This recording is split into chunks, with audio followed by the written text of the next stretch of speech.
आप सभी का स्वागत है आपके अपने चैनल पॉजिटिव वाइब्स में।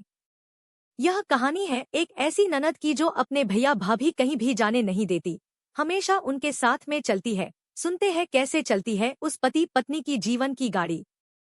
नमिता के हाथ जल्दी जल्दी चल रहे थे, उसे अपना काम पूरा करने की बहुत जल्दी थी।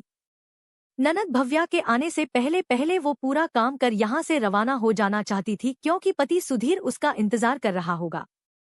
सुबह ऑफिस जाने से पहले ही सुधीर नमिता को समझा गया था कि शाम को तुम मुझे ऑफिस के बाहर ही मिल जाना। वहां से हम कोई मूवी देखने चलेंगे और उसके बाद कैंडल लाइट डिनर करेंगे, और भगवान के लिए इस बार तुम अकेली ही आना। ऐसा ना हो कि हर बार की तरह भव्या को लेकर आ जाओ। नमिता ने ममता जी से भी पूछा तो उन्होंने सहर्ष ही उसे जाने के लिए हाँ कर दी, पर साथ ही कह दिया कि जाने से पहले खाना बनाकर जाना। मुझे और तुम्हारे पापा जी को समय पर खाना खाने की आदत है, इसलिए नमिता 4 बजे से ही रसोई में फटाफट काम करने में लगी हुई थी। वो 6 बजे से पहले घर से निकल जाना चाहती थी, क्योंकि 6 बजे तक भव्या अपने कोचिंग से आ जाती थी। वो शाम का खाना बना चुकी थी और तैयार होने अपने कमरे में जा ही रही थी कि इतने में सास ममता जी ने उसे रोक लिया और कहा, बहू जाने से पहले थोड़ा बेसन का हलवा भी बनाकर रख जा, बहुत दिन हो गए खाए हुए। आज बहुत मन कर रहा है कि कुछ मीठा खाएं। आखिर नमिता वापस आकर रसोई में बेसन का हलवा बनाने लगी। जैसे ही बेसन का हलवा बन गया, वो तैयार होने अपने कमरे में चली गई। फटाफट से शिफॉन की गुलाबी रंग की साड़ी, जो कि सुधीर को बहुत पसंद थी, पहनकर हल्का सा मेकअप कर वो तैयार हो गई और अपना पर्स उठाकर बाहर निकली कि इतने में भव्या आती दिखी। उसे देखते ही नमिता का दिल बैठ गया। हे भगवान, ये आ गई, अब जरूर जिद करेगी साथ जाने के लिए। अब मैं सुधीर को क्या जवाब दूंगी? ये मम्मी जी को भी इसी समय हलवा खाना था। अब सुधीर का मूड ऑफ होगा सो होगा, मुझे भी डांट पड़ेगी सो अलग। भव्या अंदर आई और नमिता को तैयार देखकर बोली, भाभी कहीं बाहर जा रही हो? पर नमिता के बोलने से पहले ही ममता जी बोली, हाँ, आज सुधीर और इसका मूवी देखने का प्लान है, फिर दोनों बाहर ही डिनर करके आएंगे, इसलिए जा रही है। ममता जी की बात सुनकर नमिता मुंह फुलाते हुए बोली, मेरे बगैर? भला ये भी कोई बात हुई? उसकी बात सुनकर तो नमिता का हलक ही सूख गया। अब तो पक्का कंफर्म था कि वो भी साथ ही जाएगी। आखिर ममता जी भव्या की बात को कभी नहीं टालती थी। आखिर माँ का प्यार अपनी बेटी के लिए उमड़ उमड़ कर जो आता था। उसने ममता जी की तरफ देखा तो बजाय अपनी 23 साल की बेटी को समझाने के उन्होंने नमिता को ही समझाया, अरे ये तो अभी बच्ची है, आखिर इसका भी तो मन करता होगा, ले जाओ इसे भी, इसका भी दिल बहल जाएगा। आखिर तुम भाभी हो तो इसकी जिम्मेदारी भी तुम्हारी ही है। उनकी बात सुनकर नमिता को कुछ समझ ही नहीं आया कि क्या जवाब दूं। अपनी 4 महीने की शादीशुदा जिंदगी में वो कई बार ऐसा देख चुकी है, जहां भव्या बेवजह दोनों पति पत्नी के बीच में आ गई हो। इस 23 साल की लड़की के लिए लड़का ढूंढा जा रहा है, जिसमें इतनी सी अक्ल नहीं है कि उसके भैया भाभी को भी प्राइवेसी चाहिए होगी।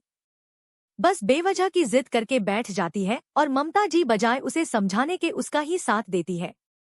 इस भव्या ने तो उनकी शादी के बाद जिद करके उनके हनीमून को फैमिली ट्रिप बना दिया था। शादी के 1 सप्ताह बाद केरल के लिए टिकट बुक थे, पर भव्या की जिद के कारण भव्या और ममता जी का टिकट भी बना।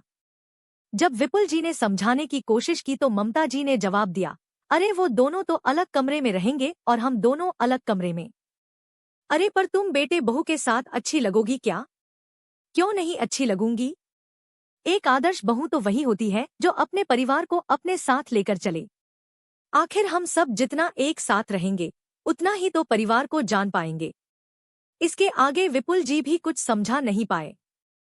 अब दोनों पति पत्नी ना तो ठीक से कहीं घूम पाए और ना ही एंजॉय कर पाए, क्योंकि पहले दिन ही ममता जी की तबीयत खराब हो गई। सो 2 दिन तो उनकी सेवा में निकले और आखिर 2 दिन बाद सुधीर में टूर ही कैंसिल कर दिया और सब लोग घर लौट आए। तभी बाहर से ससुर विपुल जी अंदर आए और नमिता को वही देखकर बोले, अरे बहू, अभी तक तुम गई नहीं? हाँ बस, भव्या अभी तैयार हो जाए, फिर नमिता उसके साथ ही निकलेगी। अचानक ममता जी ने कहा तो विपुल जी ने नमिता की तरफ देखा। उन्हें बात समझते देर नहीं लगी। उन्होंने ममता जी से कहा, अरे भव्या वहां क्या करेगी? भला इन दोनों के बीच में उसका वहां क्या काम? क्या करेगी से क्या मतलब? मूवी देखेगी और डिनर बाहर करके आएगी। जैसे ये दोनों करके आएंगे और भैया भाभी से जिद नहीं करेगी तो किससे करेगी? ममता जी ने तुनक कर कहा। इसके आगे भी विपुल जी कुछ कह नहीं पाए। इधर नमिता अपने कमरे में आ गई और उसने सुधीर को मोबाइल पर मैसेज लिखकर भेज दिया, भव्या भी आ रही है। ये मैसेज सुधीर ने देखा तो उसने फटाफट नमिता को फोन लगाया और नमिता ने भी फोन उठाने में देर नहीं की। नमिता के फोन उठाते ही सुधीर बोला, तुमसे कहा था ना मैंने कि भव्या के आने के पहले ही निकल जाना, जरूरी है क्या हर बार भव्या को साथ लाना? उसकी बात सुनकर नमिता बोली, इसमें मेरी क्या गलती? तुम्हारी बहन को इतनी अक्ल नहीं है कि पति पत्नी को भी प्राइवेसी चाहिए होती है। ऊपर से मम्मी जी भी उसकी हाँ में हाँ मिलाते हुए उसे साथ भेज देती है। नमिता की बात सुनकर सुधीर गुस्से में बोला, रहने दो, मत आओ तुम लोग यहाँ पर, मैं खुद ही घर आ रहा हूँ। अरे पर अब अगर तुम कैंसिल करोगे तो वो लोग मुझे दो बातें सुनाएंगे। कह देना कि मेरी तबीयत ठीक नहीं है, कहकर सुधीर ने गुस्से में फोन काट दिया। इधर नमिता का भी मूड ऑफ हो चुका था, उसने भी कपड़े चेंज कर लिए। भव्या तैयार होकर उसके कमरे में आई तो देखा नमिता घर का सूट पहने कपड़े समेट रही थी। उसे देखते ही वो बोली, ये क्या भाभी अपने कपड़े भी चेंज कर लिए? जाना नहीं है क्या? उसकी बात सुनकर नमिता बोली, नहीं दीदी, आपके भैया का फोन आया था, उनकी तबीयत ठीक नहीं है इसलिए उन्होंने मना कर दिया। नमिता के सामने तो भव्या ने कुछ नहीं कहा लेकिन बाहर आकर ममता जी से बोली, भाभी ने सारा प्लान कैंसिल कर दिया, पता नहीं मुझे देखकर तो वो कभी खुश ही नहीं होती। उसकी बात सुनकर ममता जी ने नमिता को आवाज देकर बुलाया और कहा, ये मैं क्या सुन रही है बहू, तुमने सारा प्लान कैंसिल कर दिया? तुमसे मेरी बेटी खुशी देखी नहीं जाती। अरे तुम लोगों से नहीं बोलेगी तो किससे बोलेगी? हम लोग तो आज है कल नहीं है। इसका मतलब तो साफ है कि हमारे जाने के बाद मेरी बेटी का तो मायका ही नहीं होगा। अगर तुम्हारे मायके वाले तुम्हारे साथ ऐसा करे तो तुम्हें कैसा लगेगा? इधर ममता जी अपनी बहू को सुनाए जा रही थी, उधर भव्या ये देखकर मुस्कुरा रही थी। आखिर नमिता ने कहा, मम्मी जी प्लान मैंने कैंसिल नहीं किया है, सुधीर जी का फोन आया था, उनकी तबीयत ठीक नहीं है तो खुद उन्होंने मना किया है, कहकर नमिता रसोई में चली गई और बाकी बचे सदस्यों का खाना तैयार करने लगी। इतने में सुधीर भी आ गया पर उससे किसी ने कुछ नहीं कहा। सुधीर ने नमिता से बिल्कुल बात नहीं की। 2 दिन तक सुधीर और नमिता के बीच में बातचीत नहीं हुई। आखिर थक हार कर नमिता सुधीर से बोली, आखिर मेरी क्या गलती है जो तुम मुझसे बात नहीं कर रहे हो? उसकी बात सुनकर सुधीर गुस्से में बोला, तुम मना नहीं कर सकती थी भव्या को? हर जगह उसे अपने साथ लेकर चलना जरूरी है क्या? मैं तुम्हारा पति हूँ, मेरे भी कुछ अरमान है, कुछ समय तुम्हारे साथ अकेले बिताना चाहते हूँ, तो क्या गलत है? लेकिन नहीं, तुम तो भव्या और मम्मी को कुछ बोल ही नहीं पाती हो। उसकी बात सुनकर नमिता गुस्से में बोली, अरे वाह श्रवण कुमार, तुम्हारी खुद की तो हिम्मत होती नहीं है अपनी मम्मी और बहन को कुछ कहने की और मुझसे उम्मीद करते हो कि मैं ही कहूँ। मैं तो भाभी हूँ पर तुम तो सगे भाई हो, पर फिर भी तुम्हारी ये हालत है। खैर तुम आदर्शवादी बने रहो, मैं ही बुरी बन जाती हूँ। मैं तो बाहर से आई हूँ, मुझे तो बुरा कहना बहुत आसान है। नमिता की बातों के आगे सुधीर कुछ भी नहीं कह पाया, आखिर वो गलत भी नहीं थी। कुछ दिनों बाद सुधीर को ऑफिस की तरफ से महाबलेश्वर ट्रिप मिला। घर आकर उसने नमिता से कहा, नमिता तुम भी तैयार रहना, 10 दिन बाद महाबलेश्वर ट्रिप पर हम दोनों साथ चलेंगे। लेकिन जैसे ही भव्या को पता चला तो उसने फिर जिद पकड़ ली कि वो भी साथ चलेगी। उसने कभी महाबलेश्वर नहीं देखा लेकिन इस बार सुधीर ने साफ मना कर दिया कि वो ऑफिस के स्टाफ के साथ जा रहा है, जहां सब सिर्फ अपनी अपनी पत्नी के साथ आ रहे हैं। लेकिन भव्या ने इस पर मुंह फुला लिया और नाराज होकर बैठ गई। उस दिन उसने डिनर भी नहीं किया। ये देखकर ममता जी ने नमिता को ही डांटा, अरे तू मना नहीं कर सकती है क्या सुधीर को? तेरा घूमना जरूरी है क्या? कितना मन था उस बच्ची का महाबलेश्वर देखने का, लेकिन अब वो नहीं जा सकती तो तू मना कर दे, कम से कम कुछ तो तसल्ली मिलेगी उसे। लेकिन नमिता ने कोई जवाब नहीं दिया और ना ही जाने से इनकार किया। भव्या नमिता से चिल्लाकर बोली, जो नमिता ये बात बर्दाश्त नहीं हुआ कि भव्या उससे इस तरह से चिल्लाकर बात कर रही है।